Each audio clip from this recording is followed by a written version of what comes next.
It says go, but I feel like it also wants me to hit live on my Instagram. So it says live here though. Oh, because you have an extra step, maybe. It says live here, but I feel like I have an extra step. So for anyone that is watching us live right now, pardon me. Okay. I'm going to go over here. I got a stream key. I'm going to hit copy. I'm going to see where I can.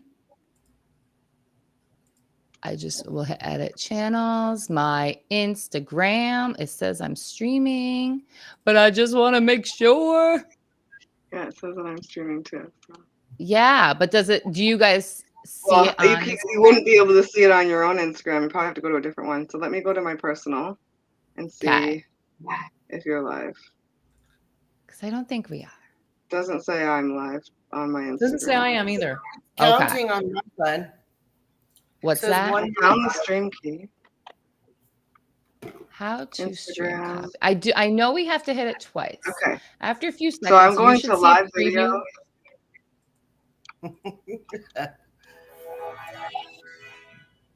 That sounded. I'm not the only one that goes through all of this. Okay, so I just want to on Instagram live. Have the stream key. It says go live once your streaming software connects and displays a preview.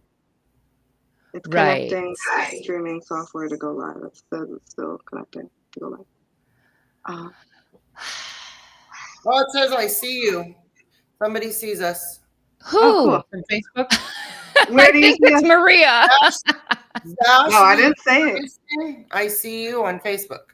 If somebody sees us live, can you so they're coming give from us Facebook? A message? Because it's telling me I should be okay, so mine, I know that, and that's not a good link. That's an old link. Okay, I gotta go over to Facebook. And so my Facebook, when I go live, usually has a link that's automatic, and that's it there. So I'm definitely on Facebook. And you probably all are too for your audiences. Any links you ever pinned, that's what's showing up right now there. So I don't everybody, know what any links you ever pinned means. Like if you ever went live on Facebook and you put a link and it pinned it to the top, it's automatically going to show up now, is what I'm assuming. Okay, well, I'm pretty sure we're on because okay, she said I see 4 of you, so she sees us, so we're live. Yay! All right, that's fantastic. I still don't see it, but you know what? It's recording, so if other folks can see us, thanks for letting us know.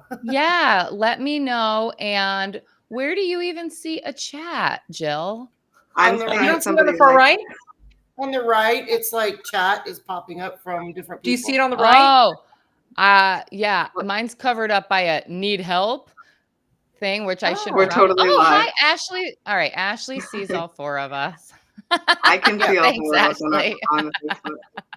We have 1 viewer, and she sees us, so that's all that matters. We're professionals. Well, Ralph and Ann Gallion, yeah. like that. Gallion, you said it right. All right. So that says pair. I don't know what that means. Yeah, that's just Maria there. All right, let me introduce everyone. So I'm dabbling in this world of live streams, just trying out new stuff because I have so many interviews backed up through the end of the year that I just wanted to have an extra way to get to connect with people. And she said this is like teaching my mom how to use her own phone. Exactly. This is hilarious. Exactly. Love it. Yes, this is teaching your mom how to use technology. We are all moms and we old, but that's okay. All right. So I wanted another way to get to connect with people. And this is kind of awesome time of year because it's a little bit before you would enroll your kids for the fall. Or have to kind of declare them as homeschoolers if you're in a state where they have to do that. So I want to introduce myself. I'm Cheryl. I host the Homeschool How To. And basically, I didn't know if I should homeschool or not. So I started a podcast interviewing homeschoolers. And I met these 3 lovely ladies along the way. And they agreed to attempt this live with me. So let me introduce Maria. Every time I wanted to every day or every time today that I was saying that in my head, I just started singing Maria, Maria. Does people say that to you all the time? Do you get so annoyed with that? Yeah, I get that or the rock. There's a few different versions. There's a rock one and stuff like that. So, or there's the West Side Story one. That one, yeah, that's Real the other one, old. the Spanish one. Yeah, All right, there's a so few others too. Maria, how many kids do you have, and how long have you been homeschooling? I have two children, and I am on my way to be homeschooling. I'm in one of the states. I'm in the state of Maine, and so my daughter is 19 months old, and I know for sure she'll be homeschooled per our laws, and also now philosophically definitely will be homeschooled. And then our my godson, I have this life of duality. We are raising our godson. He is 12, and he is in public school. So I have, because of that's how he came to us, and we're not going to rip that piece of his life apart. And so I live this life of like, I'm homeschooling and I have very many reasons why, and they're adding up. And then, oh my gosh, I have these like eyes into the public school still. And that's where we're at. Yeah. Awesome. Jill, how many kids do you have, and how long have you been homeschooling? Yes, I have 3 total, but 2 are adults and 1 is still in school. And I have been homeschooling since she was in the 1st grade, and that's been about 7 years now. Awesome. And Amy. Hello, my name is Amy Ebert, and I have 1 son, and we have been homeschooling for about 4 years now, which seems kind of crazy. We started homeschooling during the pandemic, and I was like, well, I'm here anyway. I might as well pick the curriculum and choose what I'm teaching.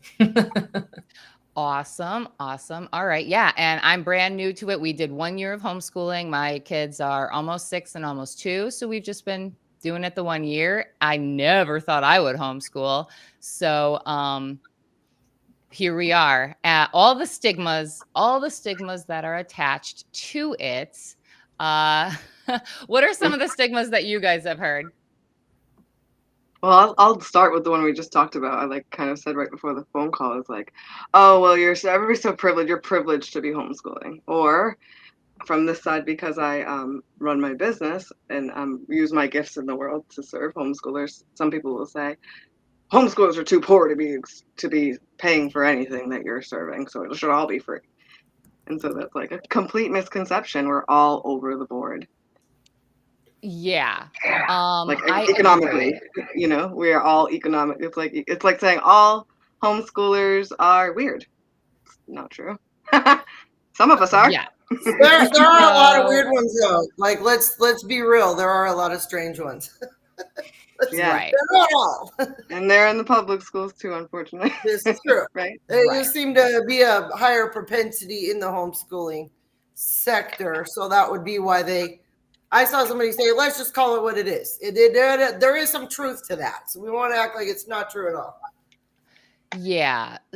So I think that you can homeschool at all different, depending on how you want to do your homeschool, you use the resources at hand. Obviously, libraries are free, parks are free, that sort of thing. Income is definitely, can you do it on one income? I have had on my podcast single parents that say, well, it's very hard to homeschool as a single mom or a single dad. I need to work. And we've kind of worked out, or they've shown me different ways that they're able to kind of make that work. So there's definitely stigmas that you need to be a wealthy, 2-income household to homeschool effectively, which is just not true at all. I've talked to people of all different avenues. And I think another stigma that I have heard is that that we're weird. I think, Maria, you just kind of touched on that. And I think we think of homeschoolers as whittling and, sewing their bonnets. I don't know. Amy, you didn't wear your bonnet today. You look pretty normal to me. You got a little makeup on. You look like, those clothes were purchased from somewhere. Not to say that I wouldn't like to know how to whittle and sew my own clothes, because we might need to know how to do that in the future. But we've kind of broken that stigma. How do you think, where does that fall in line for you and your family? Are you asking me? Yeah. How weird are you, Amy? You homeschool. How weird are you? Yes. How weird am I? I'm definitely weird, but I mean, I don't know who's doing the asking, right? Mm-hmm. So you have to look at the people that are doing the asking if they're trying to knock it in any way. I mean, I guess I'm a little bit different than most people. I really don't care what other people are going to think about it. It's my choice. It's not theirs. And I've done probably more research than they have on the topic. So, and it wasn't something. I mean, I probably wouldn't have done it that early. It was just that year. They were logging in and logging out every 5 seconds on these Zoom calls. They were getting literally no actual education. I was somewhat of a teacher's assistant. So I was like, we're not going to do that. We're going to do it our own thing this year. And I know I can do better than that.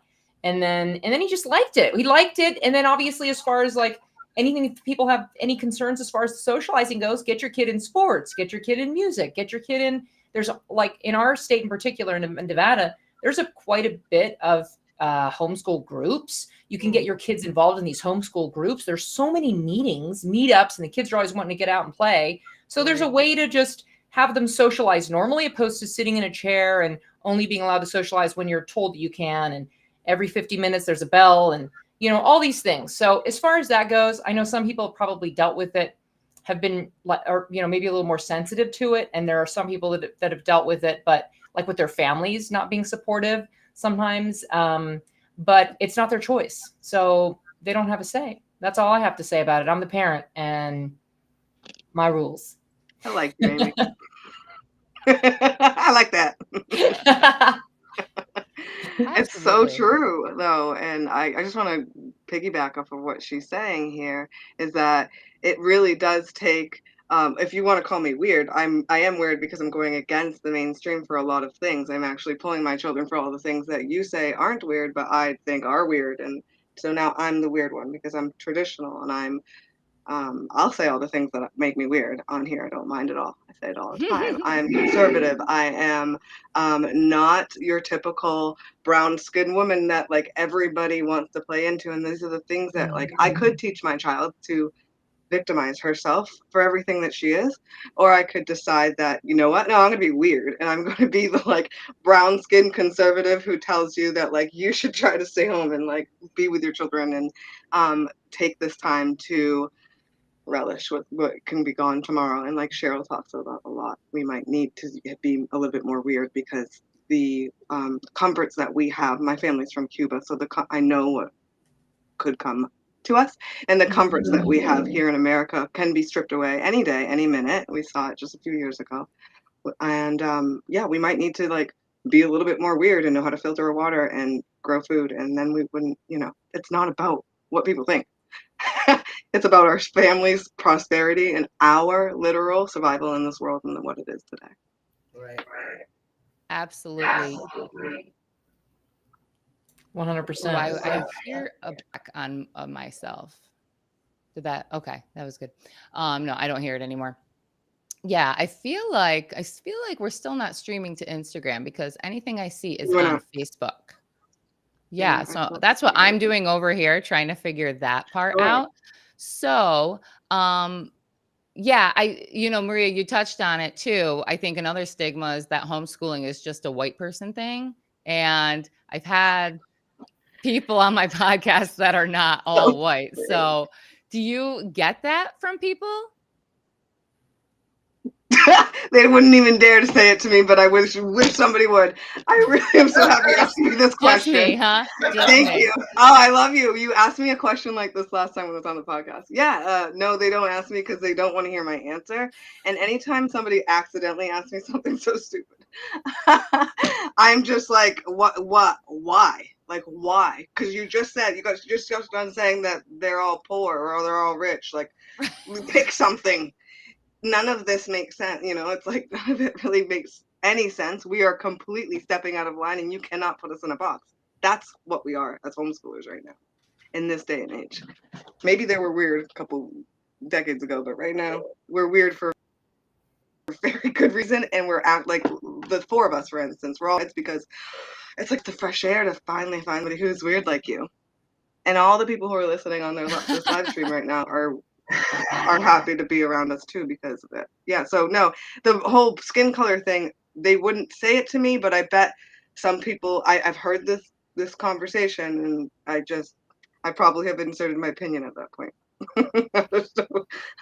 Yeah, I've Mhm. heard it in the comments on things like that I post. Some people will be like, "Well, sure you homeschool because you're white," and I'm like, I don't think it has anything to do with that because I have had people on the podcast who say that they work with homeschoolers in the Bronx and like it is exploding down there. These families do not like what's going on in the schools.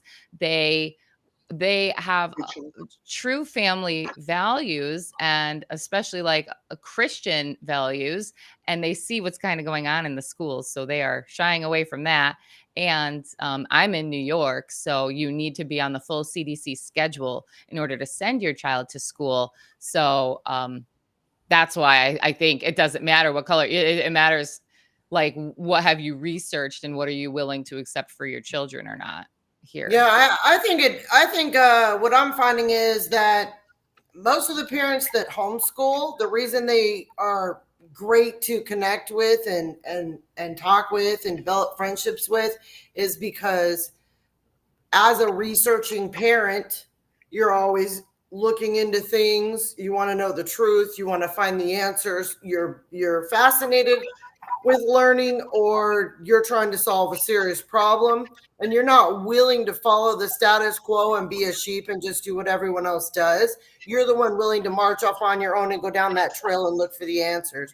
And I find that a lot of the people that homeschool, that's the same mindset, because it's people that are astute, that want to know, that want to dig, and that want to get to the bottom of this problem with my child's learning or behavior or whatever it is. And so we're actually the ones that will take the bull by the horns and say, let me get down and dirty, let me dig in and let me find out what this is about, and then let me find a solution.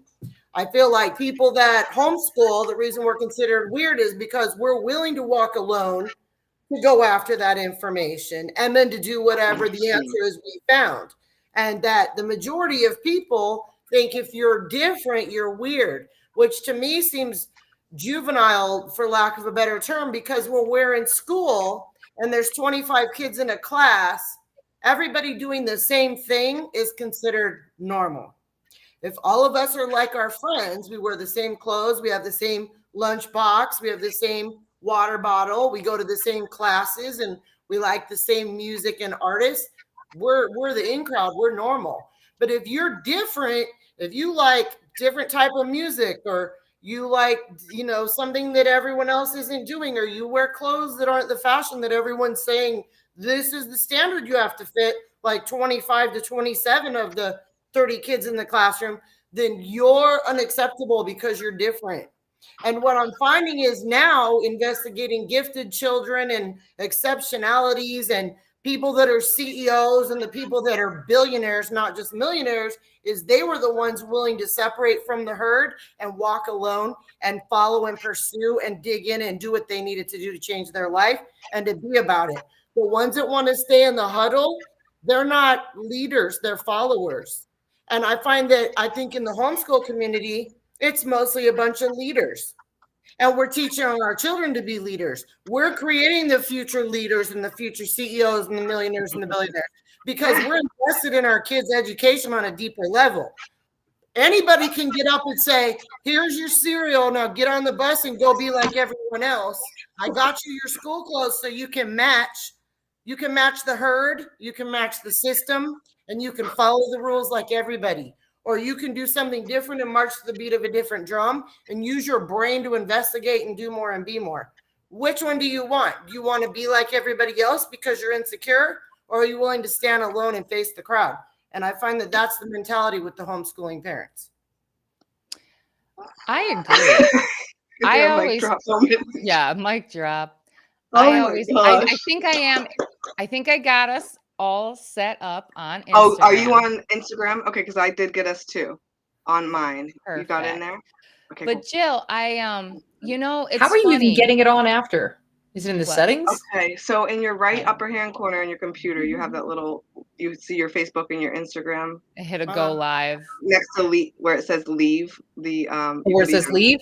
That's all I have is the leave. Okay, so I don't know from here. Maybe this Okay. little You gear, might that have to little gear. sign into your Instagram and actually hit create and live, and then you'll see the go live there to stream it to yours as well. But so for anyone who missed the first 20 minutes because I couldn't figure out how to get us on Instagram, I'm Cheryl. I host the Homeschool How To. I never thought I would be a homeschooling mom. And I started a podcast interviewing homeschooling families. We've got Maria, Jill, and Amy here with us. And we're just kind of talking to people about what got us into homeschooling, and some different techniques, and to kind of take the fear and stigmas away from kind of what homeschooling was to what it actually is.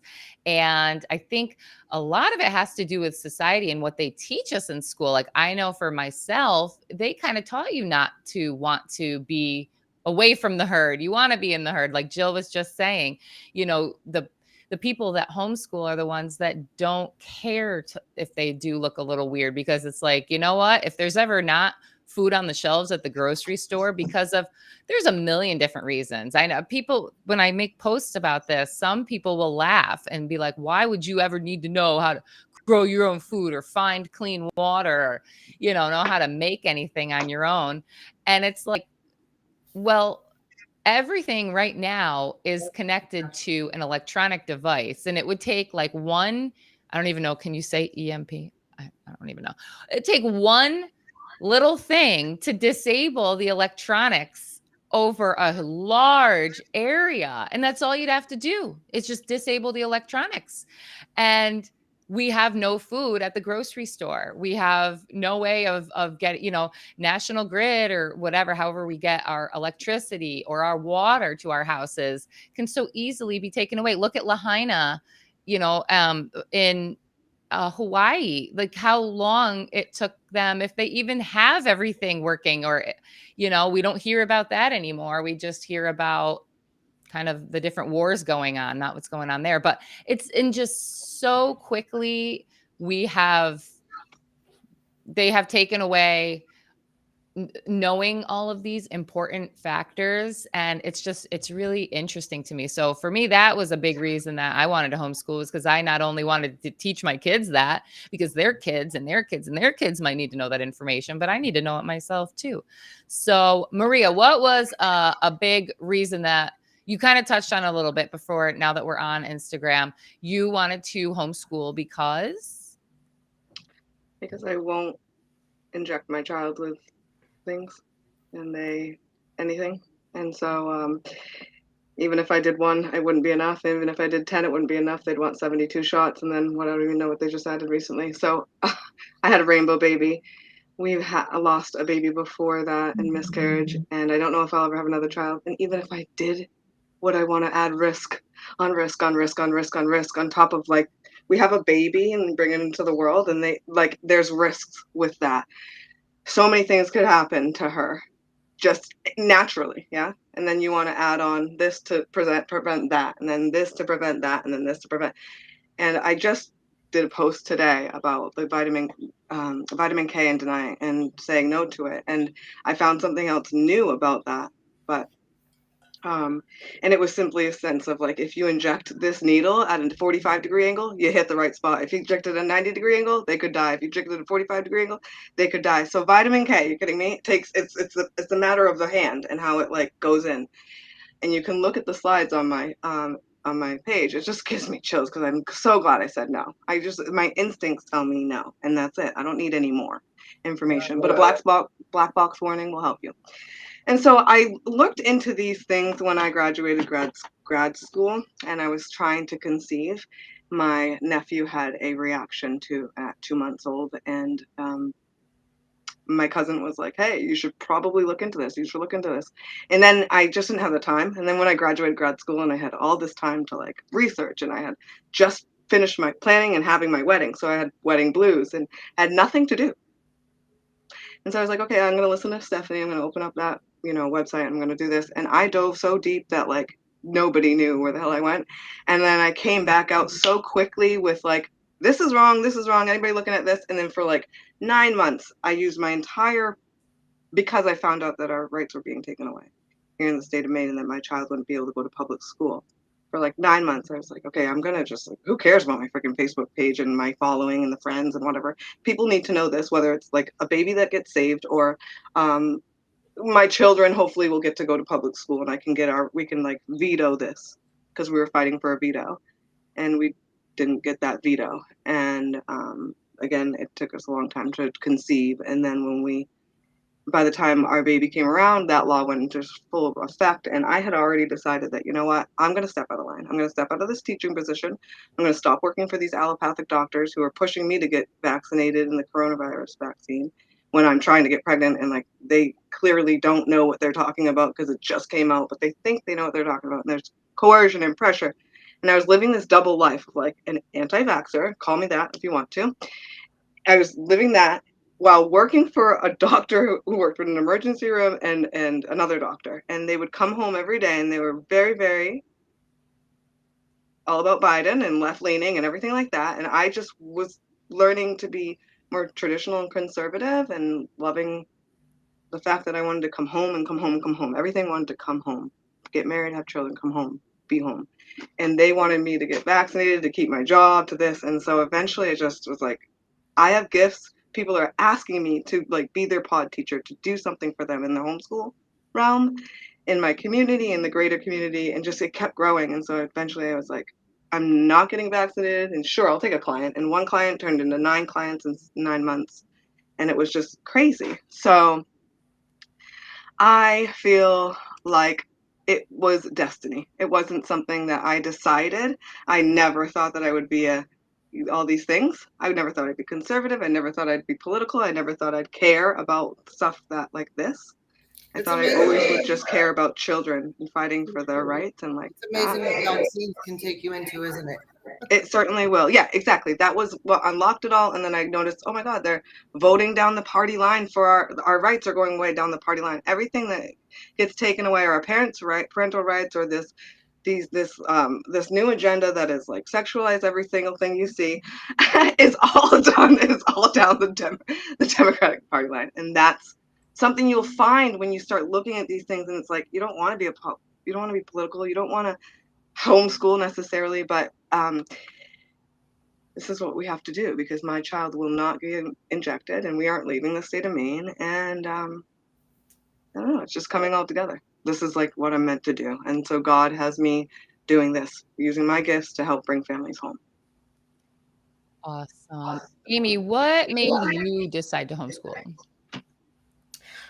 I had actually looked into homeschooling before the pandemic because my son is an athlete. So I knew at some point we probably would not be doing traditional school because they're in school, 8 hours a day, however long it is.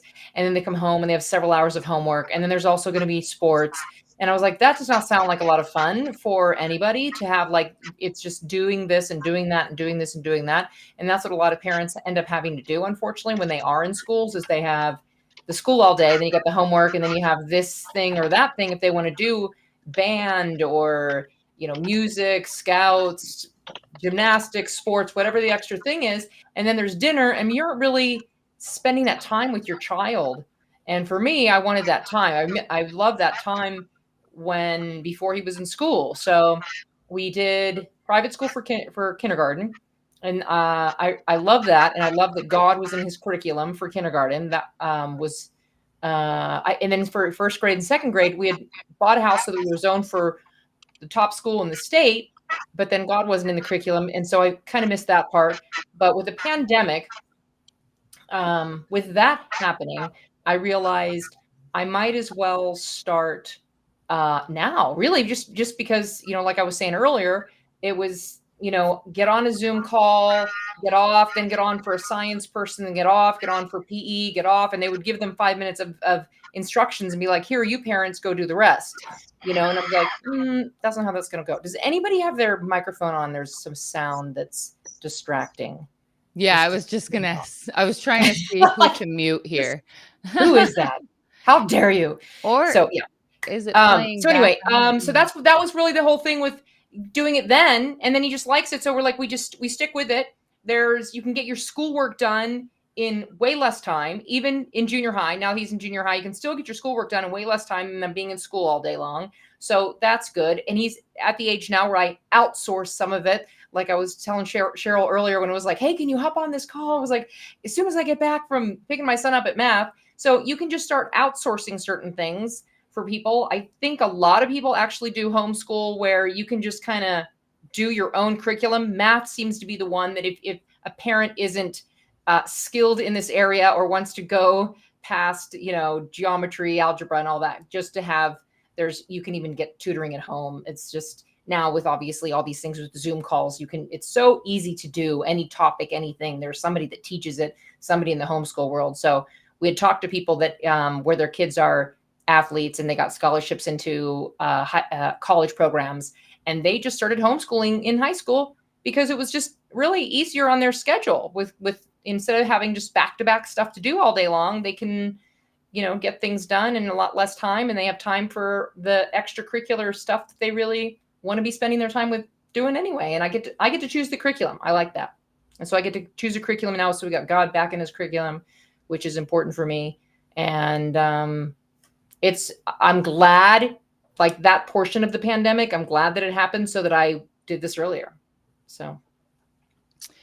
Yeah. And Jill, your episode with me has not released yet, but am I talking over you? I'm sorry. No. Wait, hold on. You're muted now, Amy. Hold on. Oops. Oh, no. I don't know what's going on. I'm going between myself. The Instagram and this one. We can hear you. I can hear you anyway. All right, great. I'm going to just cover my Instagram so I don't confuse myself anymore. Okay, Jill, yeah, our episode has not released yet, but you all three have different reasons for getting into homeschooling, but I bet as you started homeschooling, your reasons expanded and then overlapped with each other.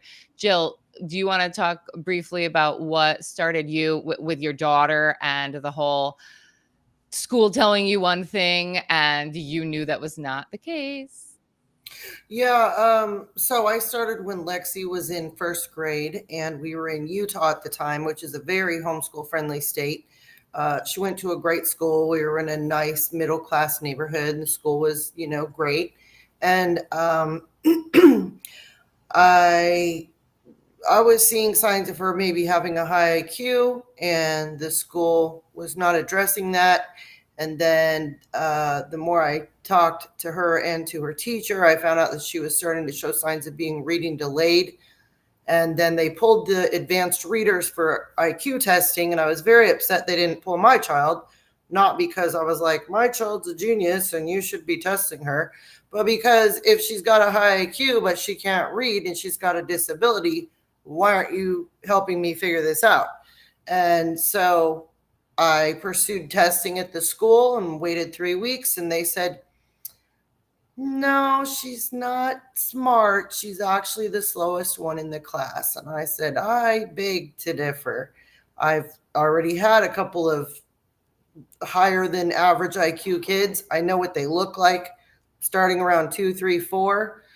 They do things that other children don't usually do. It's not about reading early. There's a lot of other things that go into a higher IQ brain. And so I knew that she probably was, and their testing did not show that per se, but they came back with, she's the slowest reader in the class. And I said, well, are you going to get her someone to sit with her for 8 hours a day, 5 days a week, and read her work to her? And they said, no, we're going to give her 50 minutes twice a week in the learning lab with the special ed students. And I said, okay, so we're going to put a gifted child in the special ed room and tell her that she's the slowest reader. What's that going to do to her self-esteem, her psyche, her views of herself, and what she can bring to the table? First of all, it's going to destroy it. And secondly, she can't get through school doing 2 50-minute classes a week. Are you crazy? So I said, well, can we get an IEP and have them bring in a person that's going to sit next to her all day in class and read all of her work to her so she can answer it? Because she can answer high school questions if you ask them, but if you ask her to read, she can't read the question. So how can she show you what she knows? she's not going to get an education in an environment like this. What's going to happen to my kid? She'll start acting up. She'll get in trouble. She'll fall through the cracks. And then the clincher for me was they had a guy running with a gun from the police, so they locked the school down. It wasn't at the school, but it was in the neighborhood, typical protocol. And they did not send out a text. Now, they're kind of like bill collectors. They'll send a text out and annoy you all the time for parents were doing this and that, and parents don't forget this, and it's red shirt day, and we need your money for this and that. But there's a shooter and you lock down my child in the school and you don't contact me? Because guess what? I'm the parent. You're not the one, son. You need to be calling me if there's a shooter so I can make the decision what I want to do with my child in that scenario. Now, obviously, they don't want parents to panic and everybody run up there and then it's a whole fiasco. But you don't get to dictate terms and policies to me with the child I gave birth to. That's my child, not yours. I'm not giving her to you because I'm an absconded parent and I'm defaulting. I'm sending her because you made a promise to educate her, and that's how everybody does it. And now I find out you're usurping my authority and making decisions for me and trying to decide in a potential life and death situation what you want to do with my kid's life. And that's not what we're doing. So I decided she's not going to get the help she needs. She's not going to get an education. And they think that they're the parent. So I'm going to homeschool my kid. Now, I have ADHD and I didn't even graduate high school. So I was like, I don't know how I'm going to do this, but I'm going to have to figure it out. On top of that, I already had a 25-year-old and a 21-year-old. Let's see, I don't know how old she was. They were 12 and 16 when she was born. She was also a rainbow baby, but she was a surprise at 40. So now I'm a 47-year-old mom having to watch Barney and all the shows again. And it wasn't my grandchild. It's full time. And now I'm going to homeschool. So I was like, what am I doing? But you know what? Diving into the disability and diving into where to get her tested and finding out all these options that I had made it much more fascinating. And at first we did MobiMax. We did an app. At first, I thank goodness early on I found about deschooling. So we spent about a month and she did gardening. We put the app on, what is the app where you can take pictures of like leaves and plants? It'll tell you what the plant is, where Picture it grows. this. Yeah. Mine says picture this. Yeah. We put that on there. And then the apartments let my daughter, there was a side of a whole apartment building that had no any kind of shrubbery or plants in it. And the whole property, they spent like $10,000 every year to take care of the landscaping, beautiful spring flowers. This whole side of the building is probably about 30 feet long.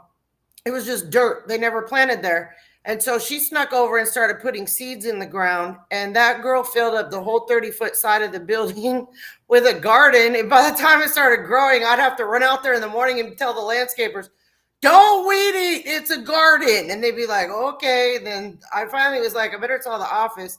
So I said, she kind of snuck and planted some plants, and you have like a whole jungle on the side of the building. Please don't make us take it down. They're like, oh, okay, we don't care. This girl had a whole garden, I'm telling you, like running down the side of this building.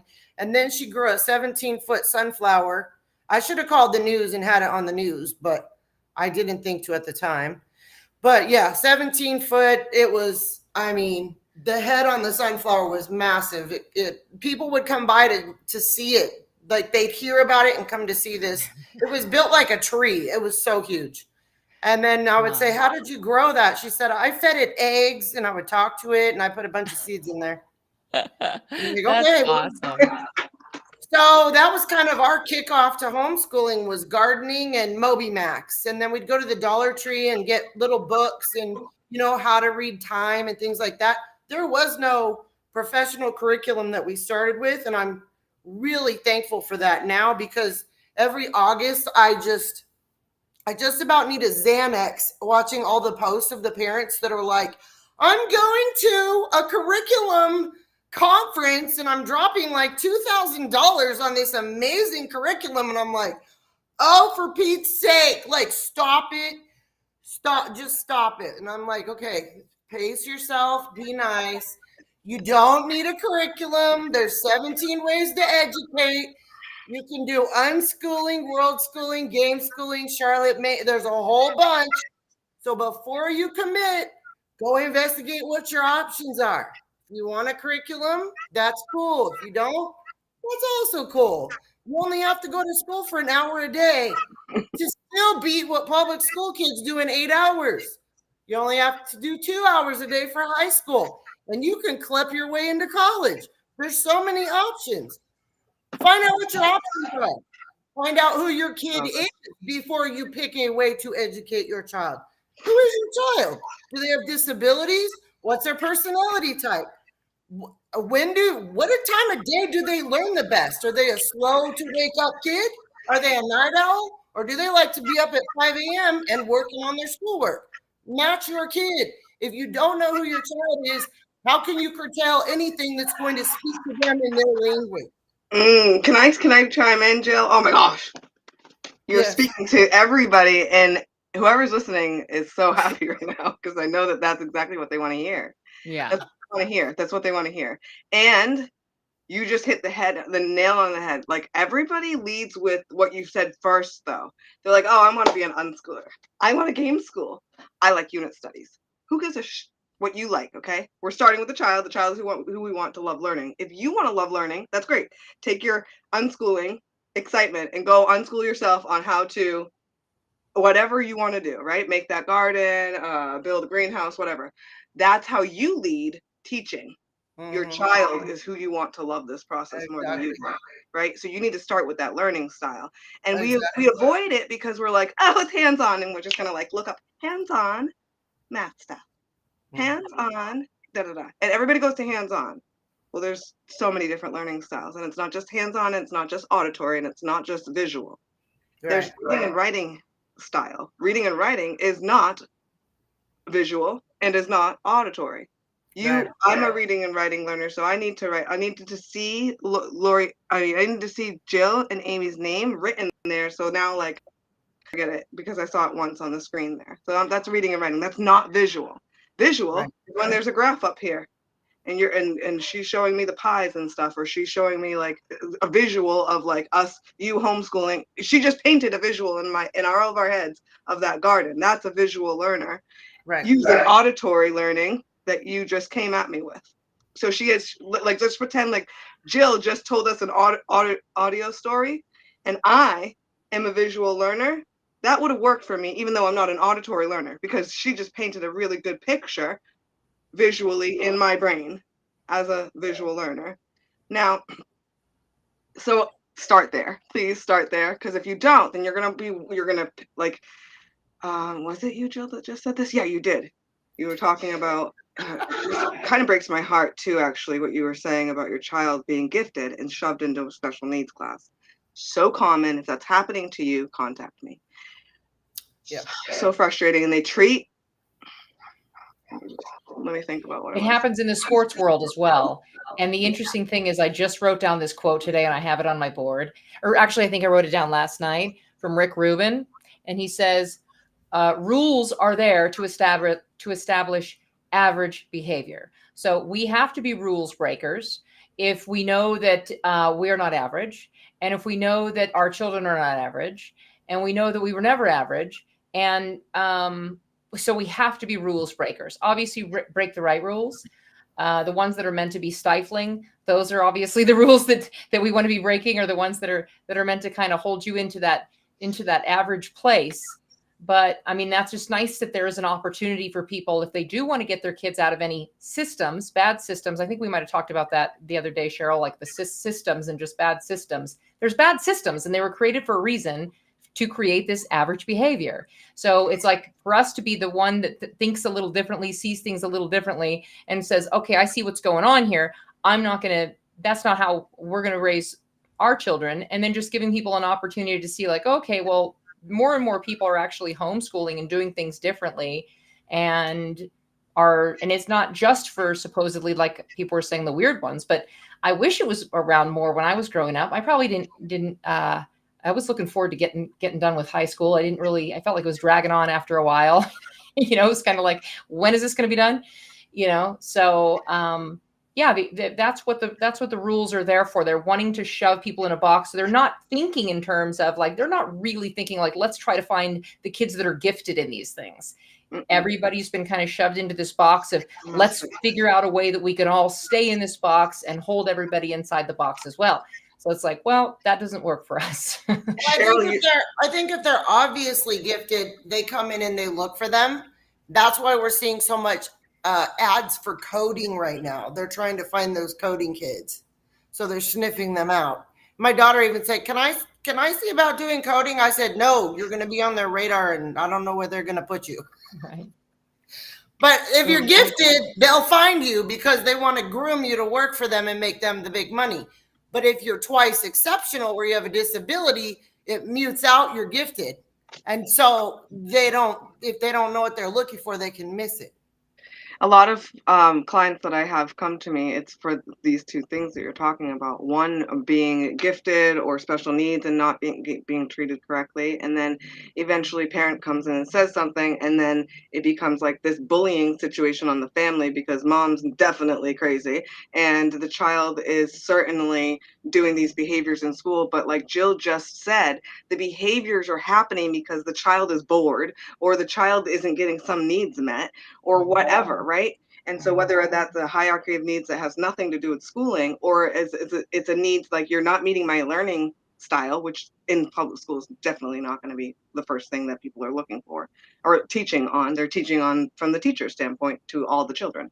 And so it's one learning style or maybe two, and that's it. And so your child, if your child is gifted, special needs, or acting out and being told that they're a bad kid, and their desk is turned towards the wall for something they did for 4 weeks ago. Like that's why people come to me and start homeschooling. It's not just because of these like cliche reasons. It's because they're sick of being treated like crap and being disregarded in the school systems. And then also I'm going to stop talking because I want to hear what you guys have to say, but I don't want to forget this piece of this. When we put our child in these school systems or when we went through the school systems, we were told to go to college, and then we landed what Cheryl's gone through just now, right? You land in the job and you're like, you're supposed to do this and you're supposed to work up to the $100,000 and ding, life is accomplished. Yeah. Okay. So are we setting our kids up to go back into that system even after homeschooling? Are we sending them back to college to then have to be deprogrammed about the things that we just broke out of? There's that. And also when we were in those systems, I can tell you, probably Cheryl's probably the same way, but I know when I was in a corporate setting as an educator, they did not like me because I was exactly what you guys are all describing. I was not a homeschooler, but I certainly am a bold leader. My dad told me to be a leader, not a follower, and I took that to a maximum. And my master's degree is in leadership, and so my personality is that way. So when I see something wrong, I'm going to say it, and even if it's like politically incorrect for me to say, or if it's, oh, well, there's one child that I have, but the rest of them are good, so we're good. No, we're not good. It's 34 degrees out, and little Faith's mom might be outside, and if I was Faith's mom, her hat needs to be on. We're going to stop. And they would get mad at me for doing the right thing, saying that baby bottles needed to be sterilized. We're in an infant room. They need to sterilize these bottles, not rinse them out, put them on top, and then just keep giving them. So when I presented problems like that and even solutions, it was just too much. It was too much to have to go through corporate to order a freaking baby steaming bottle steamer. So I would get pushback, and I don't belong. That was when I realized I don't belong here. Not to do with homeschooling, but I don't belong in this place. And so we don't want to set our children up to go sit in those places for those jobs all over again to find the same path desire out. Yeah. I just had I hear some playback. Hold on one sec. All right. I just muted you, Jill, because I think there's some playback. But I had the episode with Alex Newman on recently, and we really talked about where the education system came from and the early models in Prussia that they were developed so that people had a standardized education and showed allegiance to their country, and everybody was learning the same thing and learning the same way. And it's great to love your country, but what does the country represent and stand for and want from its citizens? So that's, you want to be able to veer from that if you need to. And also, we brought that over to the United States, and then by John Dewey, and then the Rockefellers invested heavily into our education system. And again, this streamlined process so that the child in New York is learning exactly what the child in California is learning, and exactly what the kid on the farm in Idaho is learning. And, so I get that that can have a good appeal, which seems to be a lot. It seems to be everything that's presented to us has that good appeal, that dangling carrot. Yeah, well, why wouldn't I want my kid to learn the same thing as the kids across the country, or why wouldn't I want my poor kid to learn the same thing that the rich kids are learning? That all sounds wonderful. But like Maria, you mentioned earlier, kids learn in different ways. They have different experiences. They have different likes, interests, desires, ways that they like to learn. So if it's all streamlined, what they learn and how it's taught, you're going to lose so many along the way for just sheer uninterest in all of it. And why would the Rockefellers want to invest these millions and millions of dollars into an education system to create independent thinkers that could eventually one day be a threat to their company, to be competitors to their business model? They're not going to do that. They're going to invest that money because they want to create the obedient worker who doesn't question anything, who just is smart enough to do the work. And that's well documented that that was their intention. They say it outright. We want people who are smart enough to do the job, but not smart enough to question us on it or create their own model and outcompete us. And I'll unmute you, Jill. Okay. So now can I share this? This is one of my favorite memes, I guess, or sayings. It says, imagine if schools actually helped kids identify their strengths by exploring their talent from a young age and growing their skills over that 12 years, instead of letting them all follow the same routine like sheep and leaving them confused in life after graduation. Can you imagine where we'd be if the 12 years of education was just investing in the direction, the gifts, talents, and skills and passions that we had?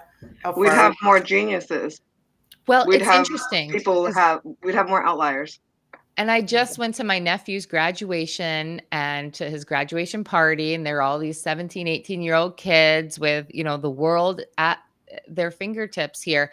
And it's like they're all just kind of falling in line with, I go to college and I know I want to do engineering. I don't really know what kind, and I'm going to go to a school. They might not really have engineering, but I heard good things about the school. It's a good location away and I can get a couple scholarships. And it's like the world is just setting us up for just kind of falling in line, not really asking questions. What do I want to do? Do I need a year off? Do I need to explore? Did you tell me enough about all the jobs that are available, or give me enough confidence to find a job I can create on my own, find a business?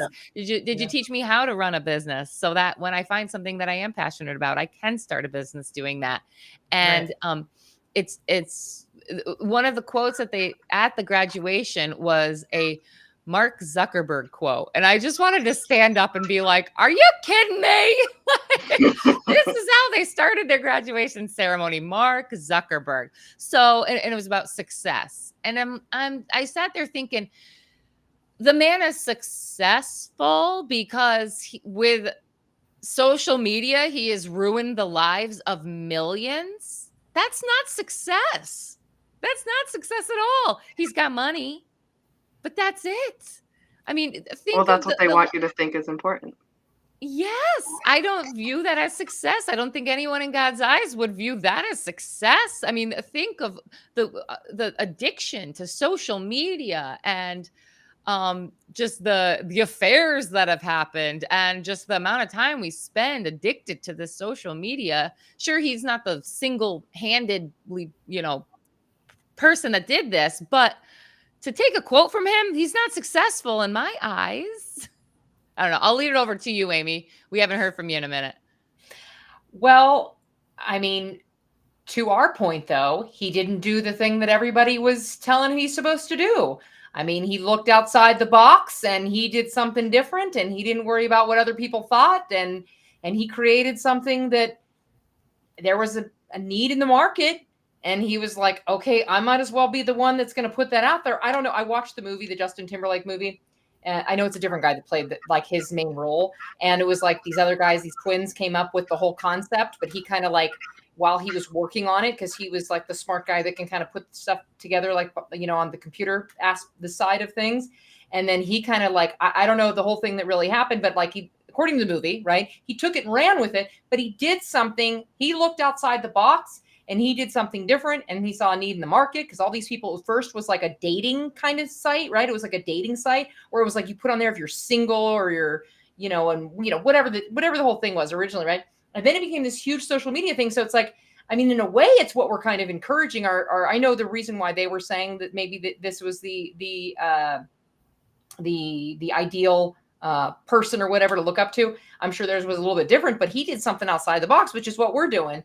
So it's like, that is kind of how you have to do things, is you have to really just march to the beat of your own drum, whatever that is for you, because you're the only one who really knows that. Your kid knows that. You got to pay attention as a parent, right? As far as what is that for your kiddo, and pay attention to what their gifts are, and help them really explore those things. Because it might be something completely non-academic. It could be music. It could be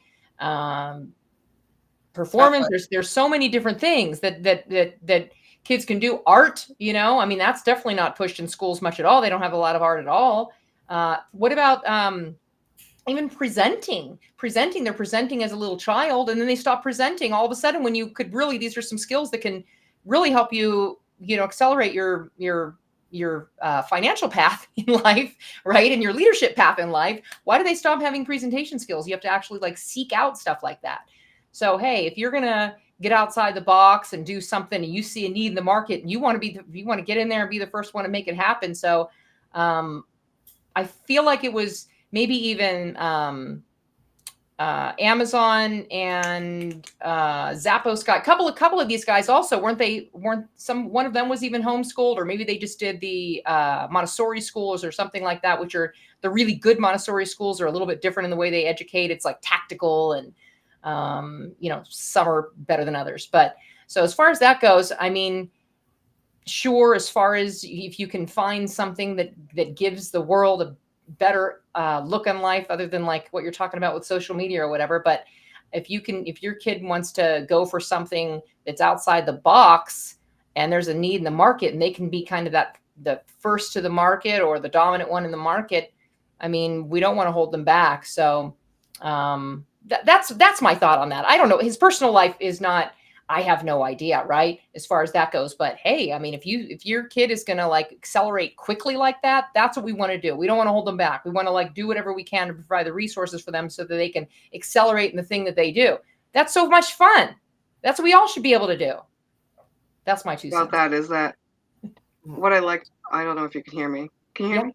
Okay. What I like about what you're saying, and just the contrast in this conversation, is number one, we're using the platform that he made. So he's done good, because we wouldn't even be together if it weren't for this or Instagram. But number two, they probably used him because he is so untouchable, right? That he's so successful that it's like, here you guys go, like, look at this. This is what you can do. This is what you can do. But it's actually unattainable for you guys, because we taught you to do something totally different.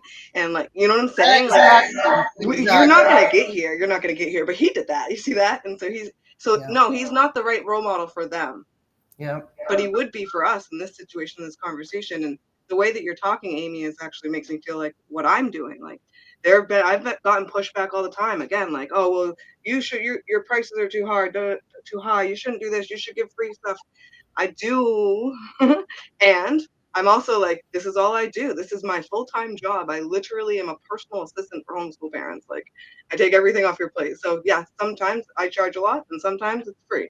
But who's to shame me for taking my gifts, stepping out of the system, and going, you know what? There's a hole in this homeschool market where, like, Mom does it all alone. She never gets an assistant of her own, or she's the assistant because she's like you said, when in the pandemic, you're the assistant running around, and the teacher, you never even get any instructions from the teachers or whatever. And then also the who's to say that I can't take what I have and make my own? Like, why can't us educators stand alone in the world and say, this is what I have to offer, and specialize in it, and be asked for our worth for it? Because I can tell you right now, no more teachers are teachers aren't going to step out of line if one of the first people who do, one of the, not first, but the people who are stepping out of line are being told, you charge too much, you shouldn't ask for any money. Like, well, then there's no more teachers coming out of that system, and even if they are great, they're going to stay there, and they're going to comply, and they're going to be status quo like, and we're never going to find this new paradigm that we need. And so, yeah, sometimes some people, Grant Cardone is homeschooling his children. Who's to say he's not my next client? He has the money to pay me my rates, okay?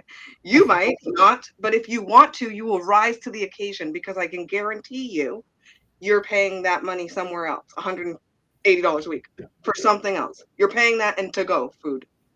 You're paying that when you go and you send your child to the mall with Maria, I'm going to touch on that quickly, and you need to go to my next masterclass because I touch on high ticket offers. I'm coming. So tell me when, where. Come in. It's the last Wednesday of the month. 10xoncamera.com, and it's a free class. You can do like a VIP option if you want to, but you can go to the free one, and I touch on high ticket offers. You'll be raising your prices after that one. Yeah, and so that's what I did, is I raised my prices, and people want to push back, and I understand. But you no longer, you, my, friend, are not my ideal client. And that's okay. There are other people in the world, and I can still serve you. I can still serve you and give you encouragement. I can still say, hey, you can do this with or without me. And that's what we're really even doing right here on this live, is we're saying, hey, you guys don't need anything.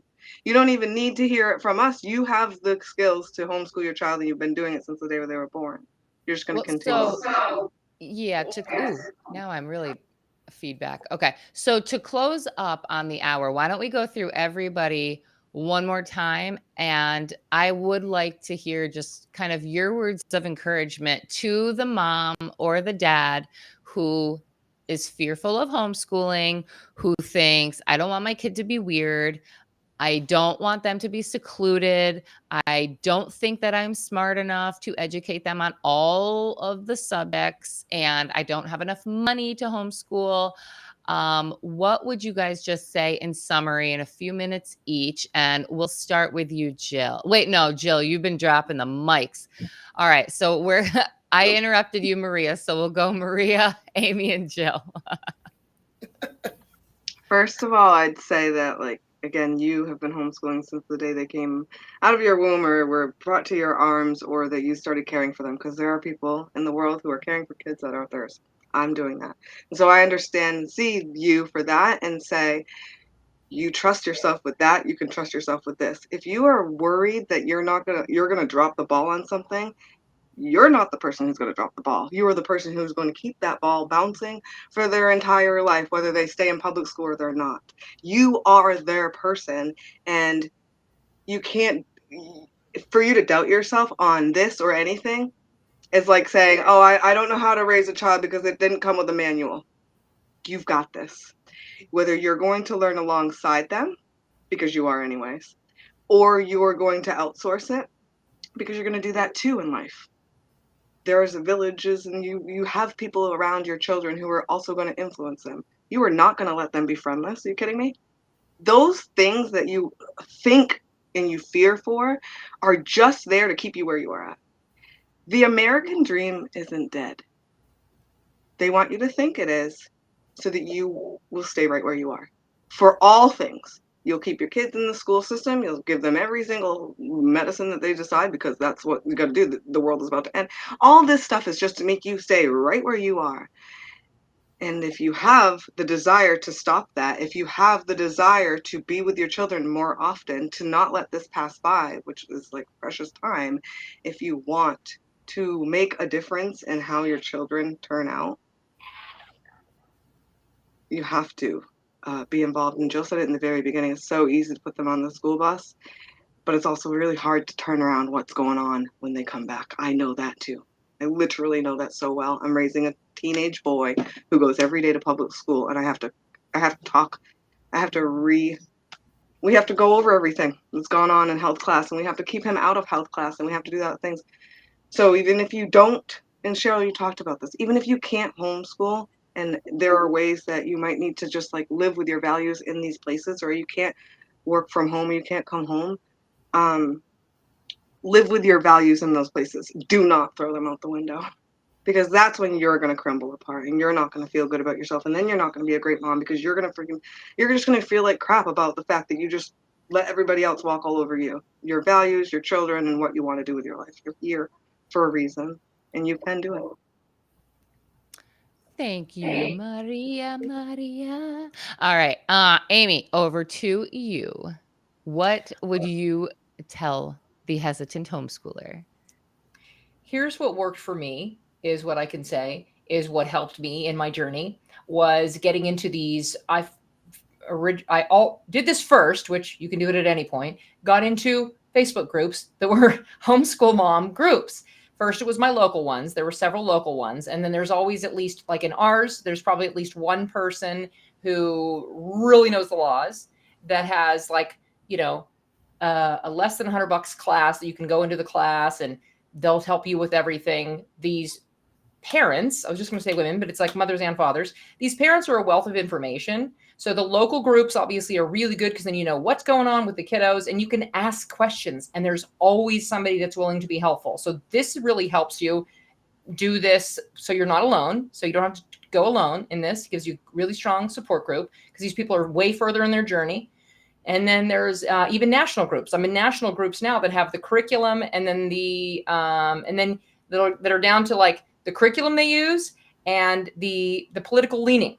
So you can niche it down as far as you want to niche down these groups that are national, because they're still like, hey, what, this movie just came out. Is this okay for the kids to watch? There's just a wealth of information from these people, because they're all doing a lot more research. I've been doing this now for 4 years, and I can still ask a question, and there's going to be somebody that's further ahead in the journey than I am. So I would say to give yourself that leverage or backup or whatever it is, that just get into these groups, wherever these groups are for you. And that will help you have so much. You're like, oh, I can't do this. There's somebody in the group who couldn't do it either, and their kids are fine and they're thriving. So that's, I think, would be the number one thing. And then from there, just trust yourself. You're the parent. Who do you trust more, you or a stranger? Easy answer right there. And then, of course, go to my masterclass at the end of the month, the 10xoncamera.com. Go there and sign up for my masterclass. Awesome. All right, Jill, what would you tell the homeschool hesitant parent? Okay, I was making a list. I love it. I forget everything. By the time my brain thinks about it, then I forget. So it's written down. Okay. First time homeschool parents, you don't have to be scared. First of all, you're going to take about a month to de-school and get to know your kid. Quizzes are online. You can look them up. We're going to talk about that, Cheryl and I, when I come on again.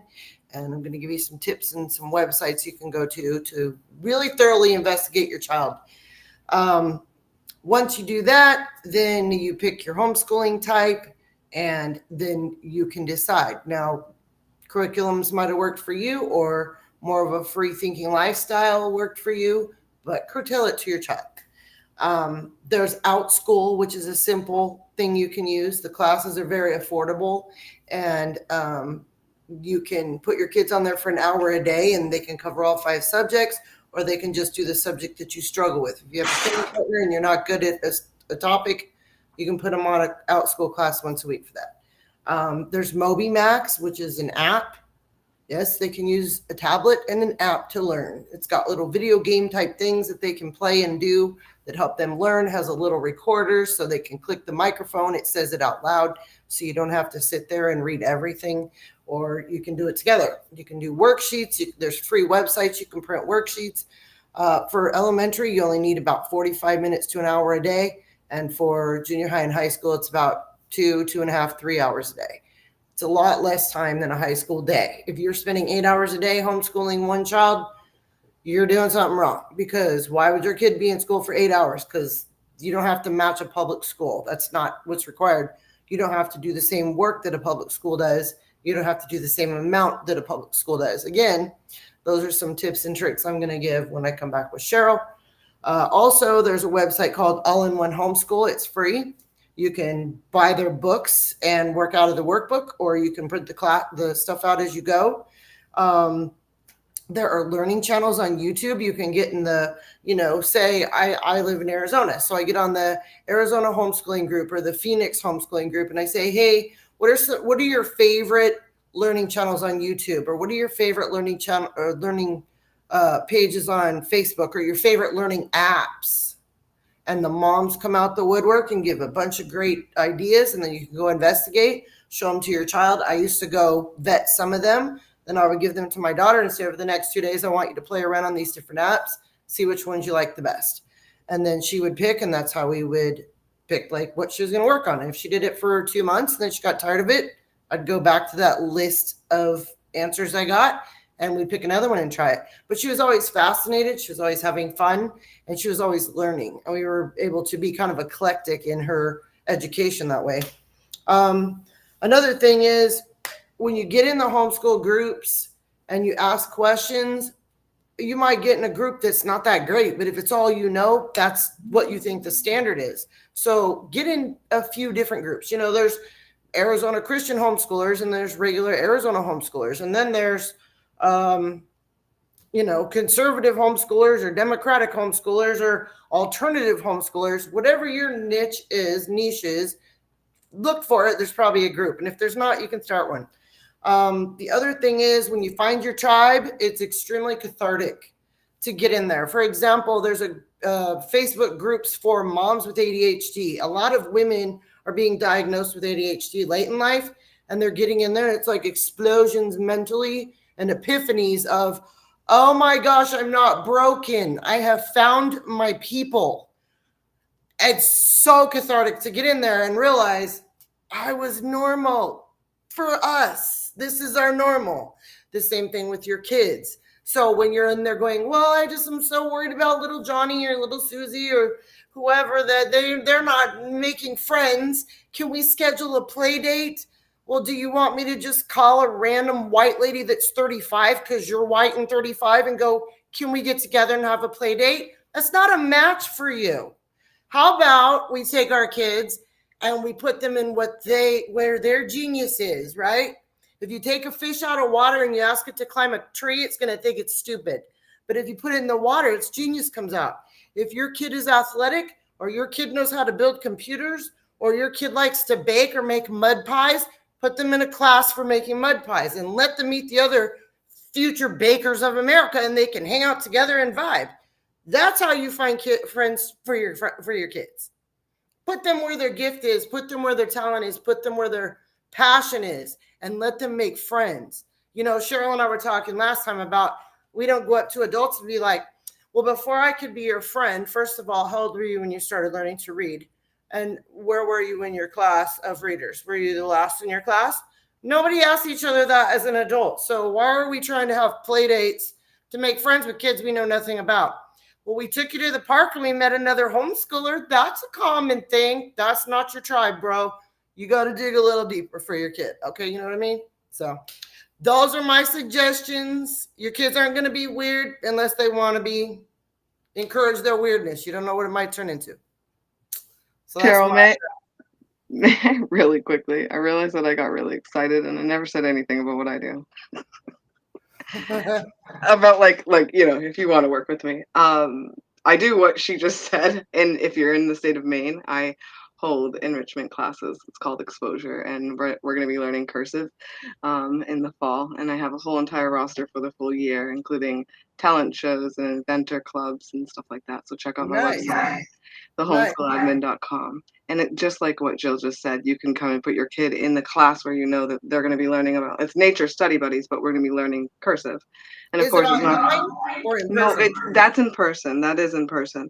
I have a teen program that's online called Your Turn. It's for self-development, and you're learning all about the things about yourself. So your strengths, your core values, your love languages, your interests, and building a resume and getting yourself ready for the world to come, but getting yourself ready inside too. Fortifying your family values, having meetings with your families, and learning about these things about yourself. So that's the team program. But those are how I work with children, but what I wanted to speak about was how I work with parents, and try to make it succinct so that you come on over my website and see what I've written down instead of what I'm babbling right now. But I do want to say that I work directly one-on-one supporting homeschool families. You as the parent and your students, and I tutor monthly. I spend quarterly sessions with you doing coaching on unschooling, deschooling, and the stuff that we've kind of talked about here, and your personal challenges that you're facing. I help to break down those barriers down so that you can stop immediately with that stuff and move forward with the real mindset of like empowering yourself and recognizing how a great of an influence, and actually you're the best teacher for your child. You know them more than anybody, and so that's what makes you the best teacher. I do a lot of coaching, but I really my work every single week is building schedules, customized curriculums. So everything that you heard everybody talk about here for one family might be exactly what I give them as a schedule and a daily agenda and weekly routine. And I update that for you each week. And depending on if, oh, that didn't work, Tuttle Twins didn't work because they're too young, so we're going to save that, shelf it for later. But then when in a year or two, because some of my clients are with me for a long time, we'll pull that back off the shelf when it's more appropriate. And so you're able to tweak without feeling like, oh my gosh, I just wasted all this money on this curriculum, and I got to throw it away. If you want to keep Tuttle Twins on the table, then we'll utilize it in an appropriate way for them and for you. And so we can use anything, whether it's the books behind you on your shelf or a curriculum or your ideas. And so I really do appreciate the time to say that piece, because I love customizing that stuff, and that's what I do. So thank you, Yeah, Cheryl, you for better having me. take the Tuttle Twins back out and use my code when you buy their products. So go to my link on the homeschoolhowto.com for the Tuttle Twins. No, I love the Tuttle Twins. Thank you so much, ladies, for being here today. I just, in closing too, want to just give parents the confidence that, you don't need to teach your kid any certain thing by any certain age. Yes, certain states have different requirements. And for that, you will go to hslda.org. And for free, you can see the different state requirements. If you pay the yearly fee of $135, they give you all of the templates for what you have to report and guide you along the way with legal advice. They are looking out for us for the bills that are coming across. So HSLDA is an awesome website for you to check out. And, we can be creative with how we report what we report as well. So I'm going to do some future episodes and lives on how we can report. And for states like mine in New York that are very, very, very strict, I just looked at my reporting requirements this week, and it was, you had to justify 900 hours in the year and keep those time records and do all of these different subjects that I wouldn't even think, like substance abuse in kindergarten and first grade. It's just so bizarre. Not to say I wouldn't talk to them about that, but like first grade, really? So, for different ways to get those things across. And I did just write a book. It's going to be out in a couple of weeks called Let's Talk Emergencies, on how to help your children understand how to handle emergencies, especially in a life where there are cell phones and really no more landlines, cell phones that lock, and your kids know that they can still call 911 from that locked cell phone. So check that out. It'll be coming out soon. And I really just, want to encourage parents. It's not as hard as it seems. I know it seems really hard, but when you dive into it and do it, you start to realize that you're just living life with your kids. Like learning is the byproduct, which is what, Tasha Fishman had said on a very early episode. I'll be on a live with her next week. Learning's the byproduct. We're really just living with our kids. And that's kind of how it's just meant to be. So Thank you all for Thank you, joining us Cheryl. today, and Thank for you, everyone ladies. watching. All right, let's see if I can figure out how to